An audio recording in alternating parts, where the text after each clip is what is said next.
우리 인사합니다. 할렐루야 샬롬 하고 우리 수고한 사무엘부터 인사합니다. 할렐루야 샬롬 샬롬 샬롬 샬롬 샬롬 샬롬. 하나님 사랑합니다. 여러분 주 안에서 사랑합니다. 오늘 대금 마지막 주일이죠. 이제 25일이 며칠 남지 않았습니다. 이번 주는 26일이 주일이더라고요. 그러니까 크리스마스가 토요일, 성탄절은 11시, 아마 성탄절 주부에 나와 있을 텐데 11시인가 11시 반 이렇게 제가 주보를 만들었는데 기억이 정확하게 나지 않습니다. 여러분들이 잘 아시는 누가복음 3장 1절에서 6절, 하나님의 구원하심을 보리라 함과 같으니라, Will see God's salvation, 이런 제목으로 잘 아시는 말씀이죠. 저는 이 말씀이 마음에 와 닿아서 어렵고 복잡하고 힘들고 학문을 신학문을 연구하시는 분들은 그런 데서 또 희열을 느끼시기도 하고 알아가는 기쁨이 있으시겠지만, 저는 쉽고 마음에 쏙쏙 들어올 수 있는 그런 말씀이 저는 참 좋다고 여겨집니다. 제가 수준이 그 정도밖에 되지 않는 것 같습니다. 칼 메닝거라는 학자가 말하기를 인간이란 무엇을 얼마나 소유하고 있느냐는 것보다는 어떻게 사느냐 하는 삶의 자세가 중요하다. 저도 그렇게 생각합니다. 인간이 가진 능력이란 저는 참 미미하다고 생각해요. 대단한 능력을 주셨는데 우리가 그것을 잘 사용하고 이용하고 또 깨닫지 못해서 그런 것 같기도 합니다. 하나님께서 인간에게 주신 능력은 우리가 생각하는 것 이상으로 주셨는데, 우리 뇌가 그렇다면서요.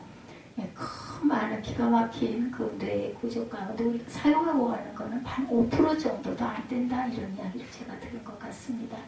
우리가 그 능력을 얼마나 사용하고 가는가, 물론 수제 천재 이러신 분들은 또 더 많은 것들을 사용하고 개발하고 그리고 깨닫고 가겠지만, 보통 범상한 우리 사람들은 정말 조금만한 그런 그 분량밖에는 사용하지 못하고 간다라는 거죠. 자신의 능력을 다 사용해보지도 못하고 인간은 죽죠. 달리 말하면 우리는 죽을 때까지 써도 하나님께서 우리에게 주신 능력을 다 사용하지 못한다라는 안타까움이 있습니다. 그러한 상황을 가속화시키는 현대의 문제 또한 대단한 문제들이 너무나 많죠. 특별히 요즘에는 질병의 문제, 우리가 원하든 원하지 않든 이 전염병 질환, 정말 그 구약의 역사 속에 있었던 전염병들이 알 수 없는, 또 앞으로 어떤 기가 막힌 전염병이 더 많이 창궐할지, 계속 줄어든다기보다는 저는 더 많아지리라는 그런 마음이 듭니다. 없어야 할 텐데. 모든 것이 기계화되고 전자화되어 가기 때문에 인간의 능력을 사용할 수 있는 기회는 점점 더 없어져 가고 있기도 합니다. 하나님께서 주신 가능성과 창의력마저도 기계의 전자의 디지털에 무시되어 버려지는 그러한 시대가 되었고, 청소년들이 공부를 하고 연구를 하고 몰두를 한 학생들도 물론 많겠지만, 주변에 보면은 대다수의 청소년들이 정말 게임에 많이 빠져 있고 시간을 버리고 가는 그 모습을 볼 때 참 마음이 안타까워요. 자녀에게 그런 마음이 있어도 어떻게 하지도 못하고 억지로 어쩔 수가 없는 부분이죠. 그저 기도할 뿐입니다. 저도 아들을 기르고 있는 입장에서 저는 오늘은 제가 밤을 거의 새웠어요. 3일이. 그래서 아침까지 깨어있고 새벽 5시에 밥을 먹었습니다. 제가. 그래서 또 예배 오늘은 잠 안 자고 나올 수 있겠니? 그랬더니 아마도 그럴 것 같아 하더니 오늘은 그죠? 시작할 때부터 나와가지고 아마 오늘따라 또 찬양이 좀 많았어요. 그런데 끝까지 단주하고 있는 모습을 보면서 마음으로 기도했습니다. 그래서 인간의 능력은 수명이 길수록 짧아지고 있다는 것, 여러분들 참 안타깝습니다. 어떤 부분에 있어서는 능력을 끄집어내어 보지도 못하고 끝나고, 아니면 끄집어내려고 생각조차도 하지 못하고 끝나버리는 그러한 시대에 우리가 살아가고 있어요. 제가 공부할 때만 해도 제 자녀 지금 우리 아들 사무엘 말고 우리 자녀들 그 시대에 지금은 40대 50대 이 시대에 계신 분들이 공부할 때만 해도 참 대단했죠. 열심히 하고 뭔가 되려고 하는 욕심 그리고 그 노력이 대단했는데, 제가 주변에서 많이 못 봐서 그런지 모르겠지만 다들 얘기하면 부모님들이 그렇게 대답해. 요즘 애들 다 그래요. 이렇게 대답을 하더라고요. 참 그게 참 마음이 안타깝습니다. 이런 외적인 원인 외에도 내적인 문제도 있죠. 스스로 그 능력을 제대로 사용하지 못하는데 문제가 있다라는 건데 어떤 연구에 의하면 인간이 가지고 있는 뇌의 능력은 브리테니커 대형 백과사전을 다 외우고도 40개 외국어를 유창하게 할 수 있고 수십 개 대학의 필수 과정을 다 마칠 수 있을 정도로의 그 뇌 능력을 갖고 있다고 하네요. 그런데 우리는 과연 얼마나 사용했겠습니까? 이제 저 같은 경우는 이제 뭔가를 뭐 공부하고 배우고 연구하는 그런 부분들은 내려놓은 상태고 감사한 거는 설교를 하려고 하다 보니 성경을 많이 보게 되고 그리고 많은 다른 분들의 설교를 또 많이 듣게 되고 이러다 보니 거기에서 참 귀한 은혜 받는 거 이게 너무나 감사하고 다행히 요즘에 어떤 그 서적에서 보니까 70대가 굉장히 그 사고력이 깊어지는 그런 시대다. 뭐 다른 능력들은 많이 저하가 되죠. 빠르지 못하고 얼른 생각나지 않고 기억력도 많이 감퇴되는 반면에 깊은 생각을 하는 부분은 가장 최전성기가 60대 후반부터 70대 중반. 그래서 학문에 어떤 귀한 책자를 내시는 분들이 그런 분들이 많다라는 그 통계를 제가 보고 그래도 소망은 있네 아직은 이런 마음을 제가 위로를 좀 했습니다. 스스로에게. 근데 이와 같은 가능성을 긍정적으로 발전적인 그 부분을 사용하지 못하고 열등의식이나 죄책감이나 특히 부정적인 의식구조 때문에 불과 능력의 10% 내외밖에 사용하지 못한다고 하니 내적인 요인이 큰 문제이죠. 중요한 건 제가 생각해보니 자신감이 가장 중요할 것 같아요. 무엇인가 내가 할 수 있다, 무엇을 하면 된다라는 마음, 긍정적인 사고방식이 굉장히 중요합니다. 제가 얼마 전까지만 해도 이렇게 단에 쓸 수 있을까? 내가 숨을 쉴 수 있을까? 살아있을 수 있을까? 하는 생각을 몇 개월 전까지만 해도 했습니다.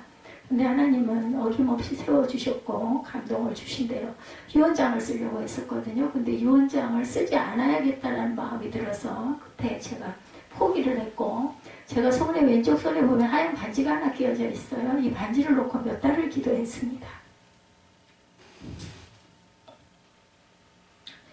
시대가 지나갔어요. 참 제가 보석을 좀 했는데 번쩍거리고 아름다운 의미가 아니라 하나님과의 약속 이 안에는 God bless you가 쓰여있어요. 하나님이 끝까지 나를 지켜주신다는 믿음을 가지고 물론 제가 수술대에 올라갈 때 반지를 빼고 올라가고 나중에 부기가 빠져가지고는 반지를 끼기 시작했고 반지를 굉장히 크게 만들었습니다. 그래서 온 손가락이 다 들어갈 정도로 큰 반지를 만들어서 내가 뚱뚱 부어도 낄 수 있게 어느 손가락이나 낄 수 있고 엄지손가락만 빼고 낄 수 있는 사이즈를 하겠다라는 생각으로 반지를 만들어서 꼈어요. 하나님이 나와 함께 하신다.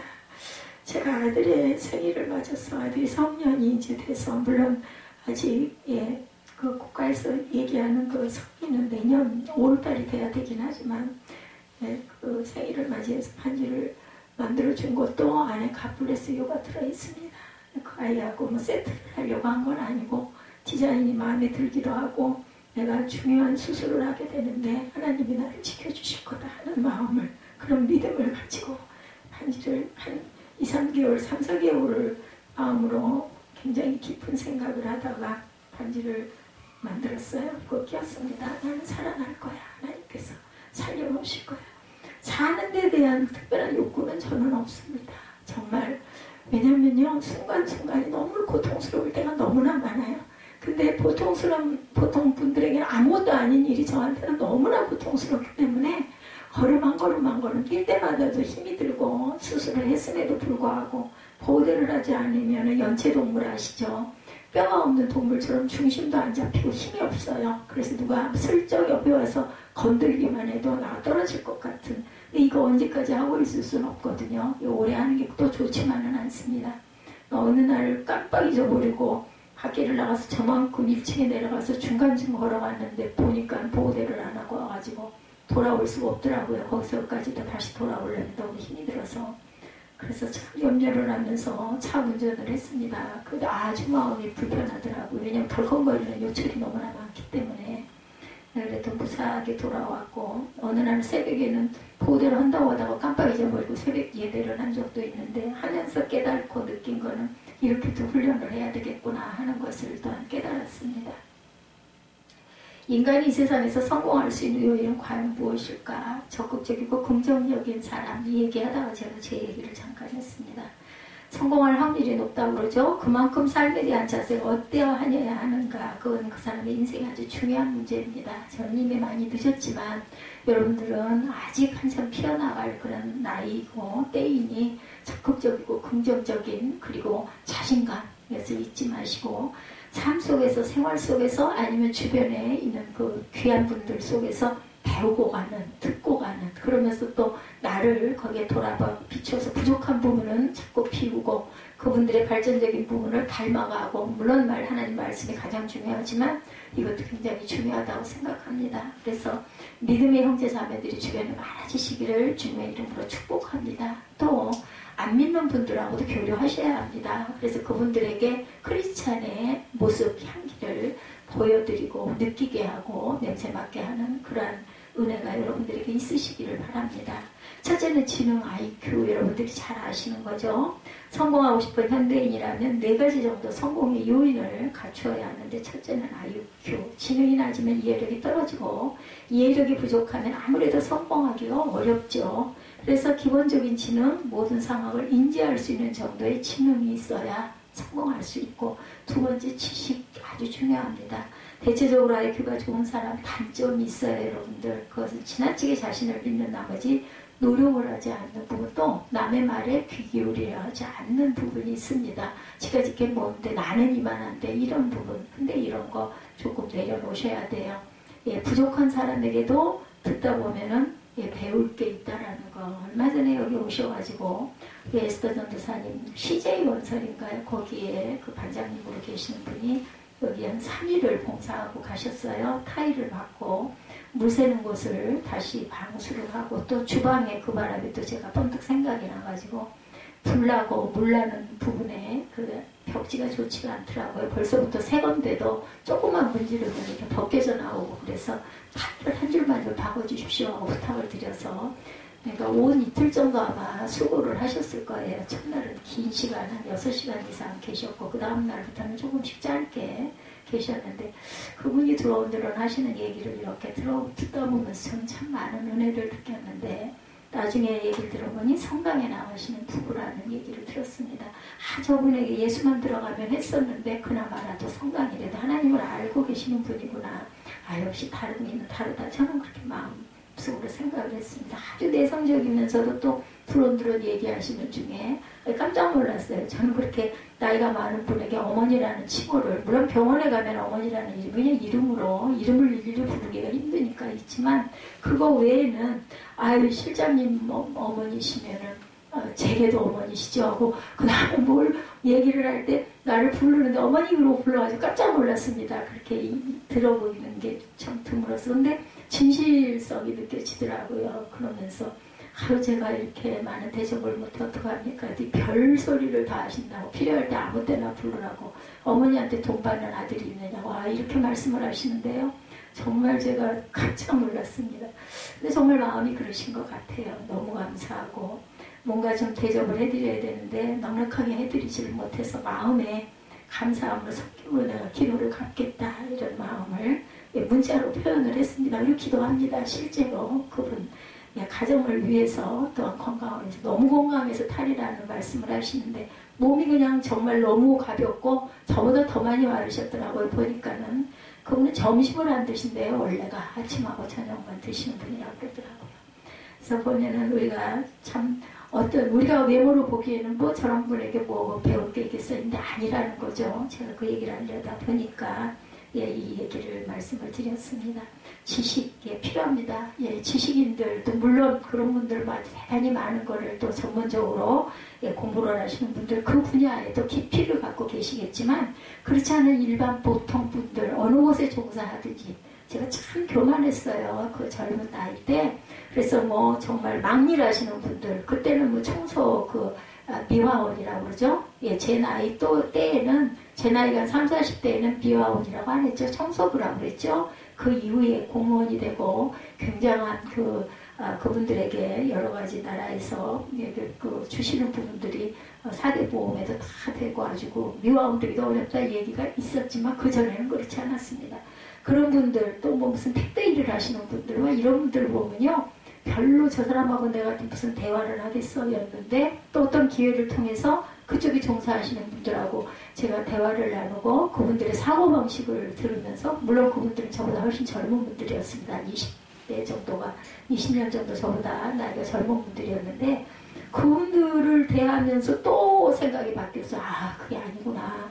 요즘에는 무엇을 하든 다 직업은 정말 말받더라 귀천이 없구나. 저는 뭐 학문 분야나 이런 학교 선생님이나 교수나 이런 부분들이 대단하다. 아니면 정치가나 아니면 우리가 얘기하는 뭐 사제 들어가는 분들, 의사, 변호사 뭐 이런 분들이 대단하다 생각했는데 아니더라는 거죠. 참 그 들으면서 깊이 있는 그 대화를 할 수도 있었고 정말 배울 게 많더라고요.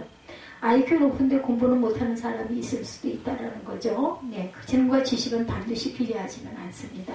아무리 머리가 좋아도 공부하지 않으면 지식을 얻을 수가 없죠. 머리 좋은 사람들이 또 어떻게 보면 옆길로 가가지고 다른 그 사적인 것들을 너무나 많이 해서 버려지는 그런 경우 너무 안타까운 경우도 많습니다. 그래서 성공하려면 그에 필요한 많은 지식을 뇌에 입력해서 축적시켜 놓은 사람이 성공할 확률이 높다. 노력해야 됩니다. 노력 안 하고는 IQ가 아무리 좋아도 지식을 뭐 많이 갖추고 있는 사람이라도 이렇게 폭이 이렇게 한정될 수가 있다는 거. 세 번째 기술 필요하죠. 그제 오셨던 반장님도 그 타일 벽공사, 바닥공사 이런 걸 잘하시는 분이니까 오셔가지고 여러 가지를 해주실 수 있었던 것처럼 지식을 많이 가지고 있다라도 지식에 따라 행할 수 있는 실천 능력 그게 굉장히 필요합니다.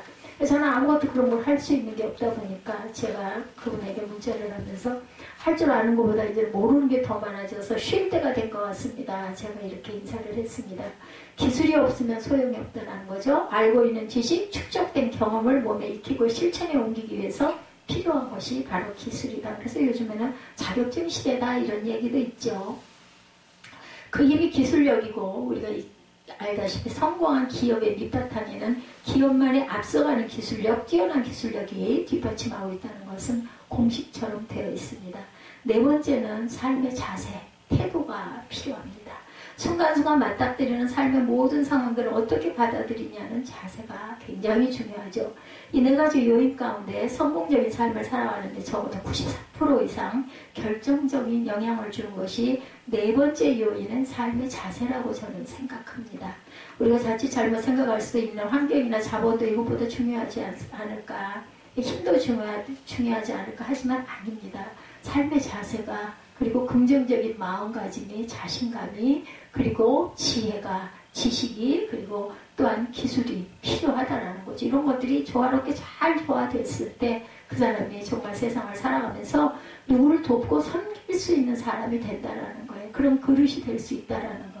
여러분들 저는 참 주는 걸 좋아하던 사람이었어요. 그런데 이번에 제가 조금 그 의료 부분을 많이 구입을 했습니다. 참 가진 게 많게 하나님께서 그런 복을 주셔가지고 많은 걸 지니고 많은 걸 남을 주는 걸 좋아하면서 살았던 사람이 한 20, 30년 동안 너무너무 공부하고 어렵게 살다 보니까 내 마음에 그런 부분에 눌림이 상당히 많더라고요. 내 내면을 바라보니까.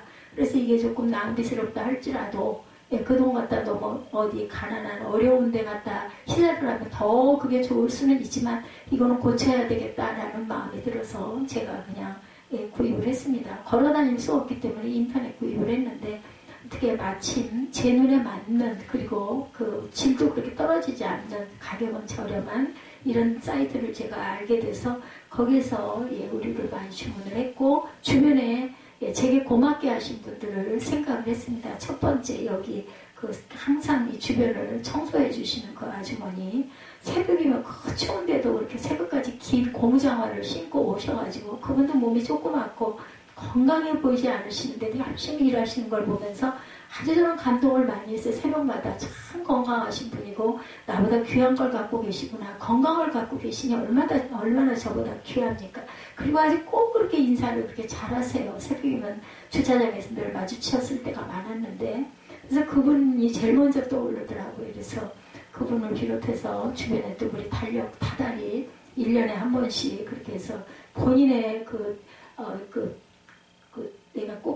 내가 착불로 보내겠다고 해도 꼭 본인의 그 돈을 털어가지고 이런 것들을 보내주고 하는 우리 그 실장님, 보배옥합 이런 주변 분들 또 뭐 우리 가족들 생각을 참 많이 했는데 중요하고 어렵기도 해요. 그 사람의 그 특성이나 이런 걸 모르면 요즘에는 선물을 받아도 요즘 아이들이 그렇죠. 본인이 고르게 해야지 부모들이 골라주면 싫듯이 똑같은 것 같습니다. 오늘도 제가 이게 어렵구나 하는 생각을 했어요. 웬만만 하면 입을 수 있는 건데 제가 끝까지 잘 못 봤던 것 같아요. 그래가지고 그게 반품이 되는 그런 일을 보면서 이게 어렵긴 하다. 근데 정말 저는 이걸 회복을 해야 되겠다는 생각이 들어서 병을 고칠 수 있는 거다라는 마음으로 저는 그렇게 했습니다. 결단을 내려가지고.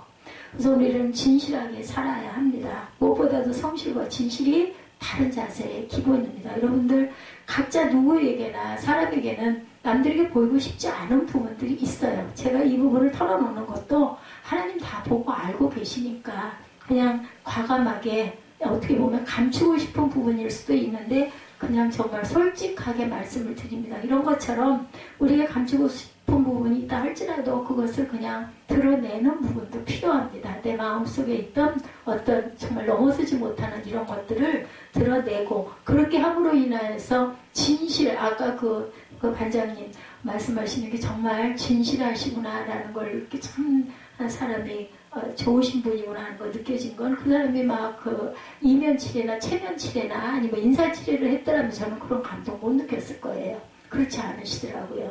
그래서 그런 게 느껴지는 것처럼 아무리 포장을 하려고 해도 진실은 보이게 되고 진실이 아닌 것도 보이게 됩니다. 그렇기 때문에 그렇게 함으로 인해서 상대방의 마음을 얻을 수 있고 상대방과 가까워질 수 있다는 걸 저는 그렇게 생각을 합니다. 그래서 스스로의 삶의 자세의 목표를 정해보고 우리가 정말 성실과 진실의 바른 자세가 기본이라는 생각으로 세상에 임해야 되겠다. 또한 긍정적인 자세, 아까도 말씀드렸지만 모두가 가능하다고 보는데 유독 자기만 불가능하다고 우기는 사람, 모두가 다 다르게 보는데 유독 자기만 못마땅하고 삐딱하게 보는 사람들이 있어요. 시선들이 10사람 중에서 7, 8명들은 다 이거 바르고 온전한 거야. 근데 꼭 거기서 보면 한두 사람이 반대적인 걸로 생각을 하고 바라보는 뭐를 썼다고 그러죠? 색 안경을 쓰고 보는 이 아주 부정적인 시선 좋지 않습니다. 이런 사람은 가만히 보면 내 생에 뭐 하나 제대로 성공하지 못한 사람일 확률이 굉장히 많다는 거죠. 만사를 어둡고 부정적으로 보는 사람에게는 반드시 그럴 만한 이유가 있고 이거 고쳐야 되는 게 또 병이에요. 고쳐야 되고 그렇게 살 수밖에 없다는 이해가 있다는 거 이거예요. 고쳐야 합니다. 누구를 만나느냐가 또한 굉장히 중요합니다. 이런 사람이 정말 긍정적인 사고의 그 리더, 아까 제가 27장 사도행전 27장 부분을 함께 일부 예배 때 나눴는데 거기에 정말 그 백부장과 같은 사람, 판단력 정확하게 판단하는 그리고 지도자 리더를 잘 만나면 그러면 이런 사람들은 고쳐지겠죠. 어떤 감동을 받아서라도. 그것이 바로 우리 크리스찬들이 해야 할 몫이기도 합니다. 그런 사람의 가장 큰 문제가 무언가 바로 소망이 없다라는 것. 그렇게 살 수밖에 없는 사람들. 부정적이고 뭔가를 자꾸 색안경을 끼고 삐딱하게 다른 시선으로 나는 정말 진실로 했는데 상대방은 나를 오해해가지고 뭘 받으려고 저러지 이렇게 정말 순수한 마음으로 했는데 이런 분들 꼭 있더라고요. 보면 잊히지도 않아요. 제가 지금 제 나이를 빼서 보니까 한 50년쯤 한 47, 8년쯤 전에 집을 짓고 열심히 집을 수리할 때였는데 그 옆에 할머니 할아버지가 그 사시는 댁이 있었어요. 그 주택들을 이렇게 새로 지어가지고 땅에 들어가서 목동에 들어가서 이렇게 집들을 짓고 사시는지 막 건설을 하는 그런 때였는데 그 할머니 할아버지가 고마워가지고 제가 뭔가 선물을 했어요. 근데 막 벼락같이 화를 내시더라고요. 왜 이런 걸 나를 주냐고 가져가라고 막 그래서 아이고 감사해서 드리는 건데요. 내가 뭔가 조금 고마워서 그랬던 것 같아요. 그걸 끝까지 거부를 하시더라고요. 막 화를 내시면서 참 이상하신 분이다 했는데 그분은 아마 마음속에 뭔가 자존심이 쓸데없는 자존심이 계셨던 것 같고 내가 좀 부유하게 보였고 자기네들가 좀 가난하다고 느꼈는지 뭐 동냥하냐 이런 시선으로 안 좋은 시선이죠. 아무런 사심 없이 젊은 안하기 뭘 좀 갖다가 이렇게 드렸는데 어머니 아버지 뻘도 훨씬 더 되시는 분들이었는데 그런 분들 지금도 잊히지가 않아요. 도대체 왜 그랬을까? 지금도 그게 사실은 물음표입니다. 여러분들에게 소망이 있으십니까? 예, 크고 작은 소망이 있으시죠? 여러분에게 소원이 있느냐고 묻고 있는 것이 아니라 여러분들 소망이 있느냐고 묻는 거예요. 소원하고 소망은 다른 거 아시죠? 예, 소망이란 소원과는 다릅니다. 소원이라는 것은 현재 나의 필요에 의해서 미래를 바라보는 것이고 나 중심적으로 세계를 바라보는 것입니다. 즉 이기심에서 자기 중심적으로 미래가 이루어지기를 원하는 것을 소원이라고 합니다. 그러나 소망은 다르죠. 미래를 중심해서 현재를 보는 것이 바로 소망입니다. 소망의 가장 모범적인 해석은 하나님의 말씀과 하나님의 약속, 하나님 약속에 대한 진실한 자세를 가지고 미래를 바라보면 오늘이라는 시간이 비록 어렵고 힘들지만 충분히 인내할 가치가 있고 미래를 위해서 반드시 필요한 시점이라고 받아들일 수 있는 것, 이것이 바로 소망의 힘입니다. 제가 정말 그 실없는 우스운 얘기를 한 가지 하자면 이런 얘기를 들으면 무슨 목사가 저래 이럴 수도 있겠지만 뭐 어떻습니까? 그런 생각 품을 수도 있죠. 요전에 우리 S 전사님이 회사에서 코로나 그 감염된 사람이 딸내미가 그랬다고 막 걱정을 하면서 카톡이 와가지고 저도 참 난감하더라고요. 3차 접종을 해야 되는데 사실은 24일날 접종을 하려고 가능한 날짜가 17일부터라고 했는데 24일날 내고 24일로 예약을 해놓은 상태였었어요. 그 얘기를 들은 게 16일이었던 것 같고 근데 그러고 나서 저도 좀 마음에 이거 빨리 예방접종 얼른 해야 되겠네 이 마음이 들더라고요. 제가 그 수영장에서 힘을 얻거든요. 몸의 중심이 좀 잡혀요. 운동을 하고 나면 힘은 들지만. 그래서 수영을 끊임없이 다니는데 그 수영장에서 어디 누구에게 뭔가 감염이 될지 어떻게 알겠느냐고요. 물론 사람은 많지 않지만. 그래가지고 그 뒷날로 그냥 그날 하려고 그랬어요. 그날 그 얘기 들은 날. 16일날 쫓아가려고 그래서 가서 됐을지 어땠을지는 모르지만 그랬더니 아들이 말리더라고요. 나랑 내일 같이 입하다. 나도 빨리 맞아야 된다고 학교에서 아무데나 가서 맞으라고 그랬어. 이 얘기를 듣고는 하루를 참았습니다. 그리고 가서 예방접종을 했어요. 아들한테 낮에 하고서는 아침에 일찍 가가지고 아주 힘이 들었어요. 주차를 못해가지고. 무슨 얘기를 하려고 하냐면은 그러면서 나중에 배짱이 생기는 거예요. 하나님이 알아서 하시겠지 뭐. 내가 조심은 하겠지만 하나님이 나 그 어려운 수술에도 살려놓으셨는데 코로나에 감염돼서 나를 죽게 하시지는 않겠지 이런 말도 안 되는 그런 생각을 하면서 은근 배짱이 생겨서 내가 조심을 하겠지만 그렇지만 하나님 분명히 보호해 주실 거야 이런 마음을 갖다 보니까 힘이 생기더라고요. 그 무서워한다고 어떻게 될 것도 아닌 거고, 해야 할 건 해야 되는 거고, 갈 곳은 꼭 가야 될 곳은 가야 되는데, 어쩌겠어. 그거 겁내서 벌벌 떨어봐야 마음만 좁아질 뿐이지. 이런 마음이 들더라고요. 하다못해 이런 마음이라도 지니시기 바랍니다. 그게 내가 조심도 안 하고 갈 때 안 갈 때 막 다니고 막 모이고 막 만나고 그러면서 이런 마음을 먹으면 안 되겠지만, 우리가 정말 지켜야 할 걸 조심해서 지키면서 그런 마음을 가지시면 마음에 담대함이 좀 생기고 불안이 없어지고 그리고 또한 앞날에 대한 소망도 커져가는 것을 저는 경험을 했습니다. 여러분 어떠신지 모르겠습니다. 그러니까 소원에 가야 아무리 넉넉하고 안일한 생활을 산다 하더라도 내일을 소망할 수 없다면 그는 죽은 사람과 다름이 없다는 거예요. 하다못해 저 같은 사람에게도 소망은 있습니다. 좀 더 하나님을 깊이 만나고 깊이 알고 좋은 말씀을 정말 여러분들의 마음에 감동이 가게 전하고 하다못해 영상을 통해서라도 누군가가 영상을 보고 들으면서 뭔가 느낄 수 있는 그러한 역할이라도 해야 되겠다. 발로 열심히 걸어다니면서 어디 선교나 전도를 하러 다닐 수는 없는 몸이지만 이런 마음, 이런 소망 저에게는 있습니다. 이런 게 분명히 내가 할 수 있는 일을 최선을 다해 해야 되겠다. 반면에 미래가 있는 고통이라면 기꺼이 참을 수 있고 미래가 약속된 현실이라면 아픔일지라도 문제될 것이 없죠. 견딜 수 있는 만큼 견뎌야 합니다.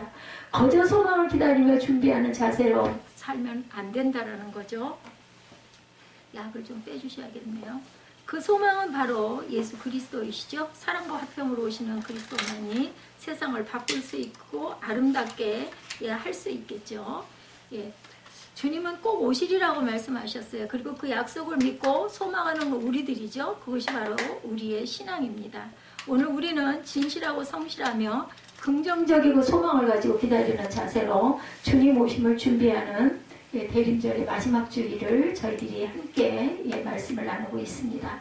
이 말씀은 아주 중요한 상징적 의미를 지닙니다. 이 말씀이 물질적으로 가시돌인 길을 만들라는 말씀이 아닌 줄은 압니다. 중요한 것은 여러분들 마음의 길이라는 거 잊지 마시기 바랍니다. 환영하고 영접하는 마음가짐을 말씀하는 그런 마음입니다. 주는 마음, 예, 순수하게 그냥 무조건 주는 마음. 나는 너한테 이만큼 했는데 너는 도대체 뭐야? 이게 아니라 정말 주고 싶은 마음, 아까워하지 않는 마음, 이런 마음을 지니는 것이 중요한 거죠. 인격과 인격의 만남에서 마음을 활짝 열고 주님을 맞이할 수 있을 때 아름다운 일들이 일어납니다. 그리고 어딘가에가 여러분들이 열심히 심으시면 그 사람에게서 돌아오지 않는다 할지라도 또 어딘가에서 내가 도움을 받을 일이 반드시 생깁니다. 똑같은 사람에게 주고받는 게 아니더라도. 그리고 그 사람 마음 안에 분명히 감사한 마음, 고마운 마음이 있습니다. 표현을 잘하는 사람도 있고 잘못하는 사람도 있지만 마음에 그것은 쌓여갑니다. 그러다 보면 내가 또 언젠가 누군가를 도울 수 있는 그러한 기회가 오면 아낌없이 도와줄 줄도 알게 되고, 그래서 사랑을 많이 받은 사람이 사랑할 줄도 안다고 그러죠. 그래서 자녀를 낳아서 자랄 때, 기를 때 얼마나 많은 사랑을 주었느냐에 따라서 그 아이가 성장해서 선한 사람이 되기도 하고 악한 사람이 되기도 하겠구나 하는 마음을 제가 품어봤습니다. 인간 대 인간의 만남에도 마음의 길이 준비되지 않으면 어떠한 일도 할 수가 없다는 것을 우리는 잘 알고 있어요.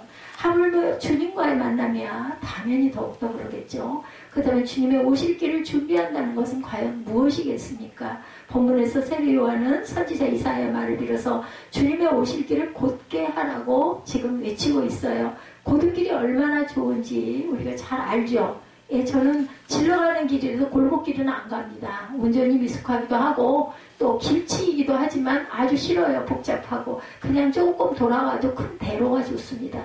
그리고 너무 울퉁거리죠. 울퉁불퉁하죠. 약간 소로길 같은 데 다니면 요즘에. 제 몸 때문에 그렇기도 하지만 원래부터 저는 그렇게 꼴퉁거리고 막 왼쪽 오른쪽 골목이 많은 길은 저는 좋아하지 않습니다. 넓은 길을 갑니다.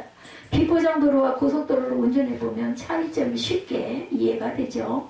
예, 그렇기 때문에 우리가 항상 시간과 피로도와의 모든 면에서 차이는 말할 곳이 없을 정도입니다. 주님께서 말씀하신 좁은 길을 가라는 그런 말씀과 다르게 이것은 우리가 어떤 일을 할 때, 어디를 갈 때 널찍한 길을, 안전한 길을 선택해서 가시는 게 좋습니다. 저처럼 용전이 약하신 분일수록 넓은 길로 잘 다녀야 돼요. 우리 아들은 어린데도 불구하고 골목길을 좋아하더라고요. 그래서 나는 이 다음에 운전을 잘하겠구나 하는 생각을 했습니다. 주님이 그렇게 오시도록 우리의 마음과 인격과 신앙이 준비되어야 한다는 것을 세례 요한이 말하고 있는 거예요. 그리고 주님이 오실 때 편하게 맞이할 수 있도록 마음의 길을 곧게 펴라 라는 말씀입니다.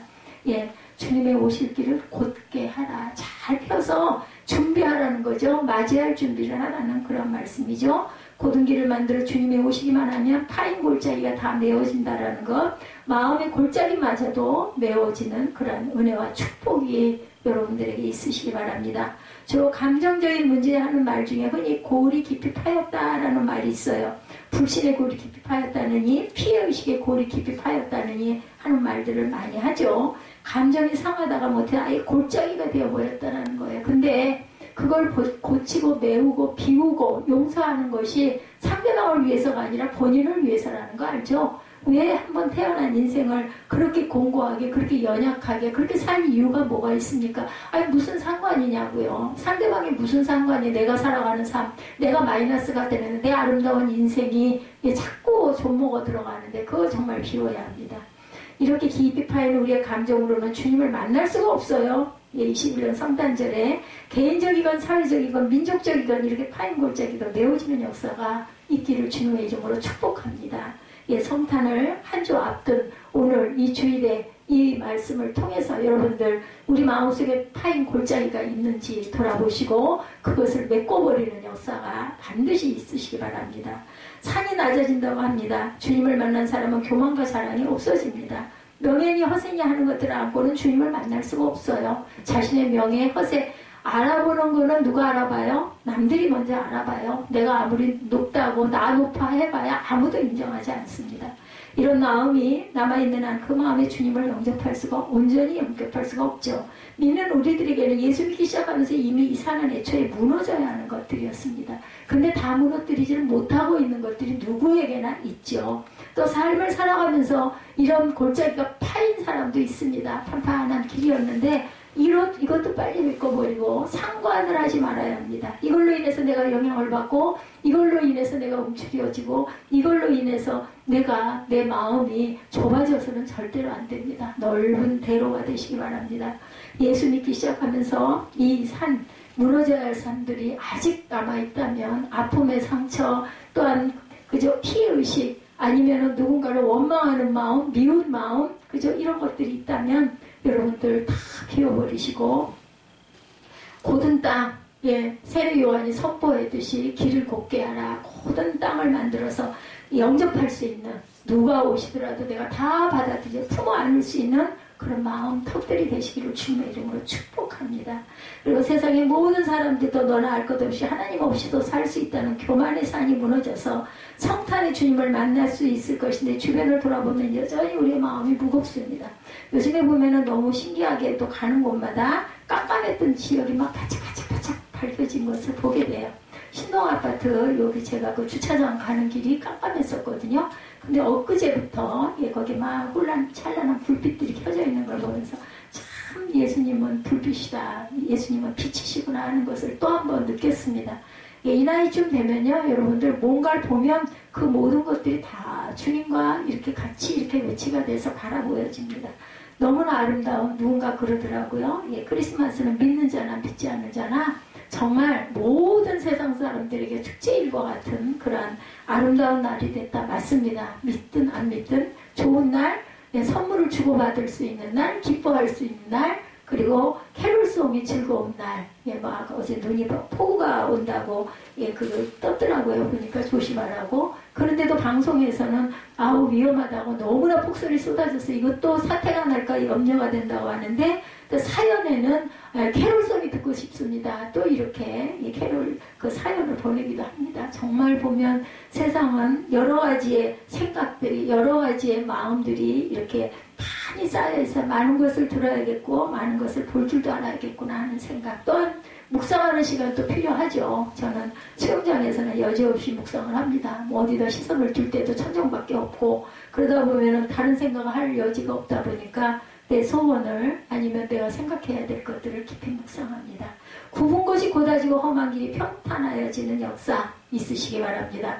구부러져 있던 호수에 수돗물이 힘있게 들어가면 바로 펴지듯이 비뚤어진 생각과 꼬인 마음에 그리스도가 오시면 바로 펴질 것입니다. 그리스도의 말씀이 여러분들에게 살아 역사하시는 산영이 되시기를 주님의 이름으로 축복합니다.